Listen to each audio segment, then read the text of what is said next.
In a vibrant and colorful 3D animated forest, bathed in warm sunlight, lived a cheerful little girl known as Little Red Riding Hood. Her name came from the bright red cloak and hood that she always wore, a gift from her grandmother.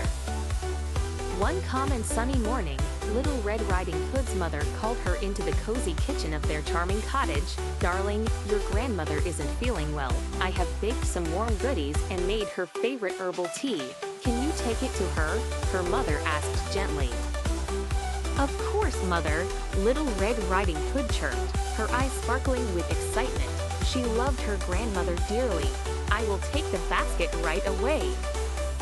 Before she set off, her mother reminded her, "Remember to stay on the path and don't talk to strangers." Little Red nodded enthusiastically and skipped out of the house, excitement bubbling inside her. The forest was alive with magic. Gigantic trees whispered secrets to each other, colorful birds sang melodious tunes, and playful rabbits chased each other among the flowering bushes.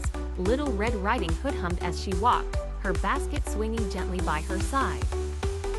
Suddenly, an enchanting creature emerged from behind a tree, the mystical wolf, who could sometimes talk and loved to play tricks. With a captivating voice, he greeted her. "Good morning, Little Red Riding Hood. Where are you off to on this beautiful day?" Remembering her mother's advice, Little Red hesitated but then thought it wouldn't hurt to be polite. "Good morning, Mr. Wolf," she smiled cautiously. "I'm off to visit my grandmother and bring her some treats." "How sweet of you," the wolf responded, his voice laced with charm.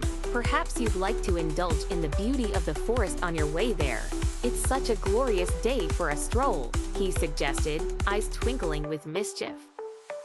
Little Red Riding Hood paused to admire the enchanting flowers and magical butterflies flitting around her. Considering the wolf's suggestion, she replied, "Maybe just for a short while. Goodbye, Mr. Wolf." With that, she wandered off, entranced by the wonders of the forest.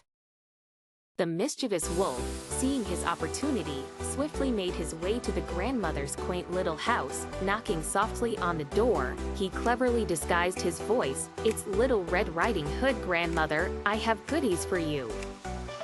The unsuspecting grandmother, still in bed, welcomed him inside, but the wolf's quirky antics took over, and he playfully dressed up in the grandmother's cozy nightgown and cap, chuckling at his own reflection in her mirror. Meanwhile, Little Red Riding Hood arrived at the cottage, delighted to finally be there. She entered to find her grandmother looking quite different. "Grandmother, what big ears you have!" she exclaimed in wonder, forgetting all else. "All the better to hear you with, my dear," the wolf replied in his best grandmother voice, hiding a playful smirk. "And grandmother, what big eyes you have!" Little Red Riding Hood continued, intrigued. "All the better to see you with, my dear," the wolf said, trying not to burst into laughter.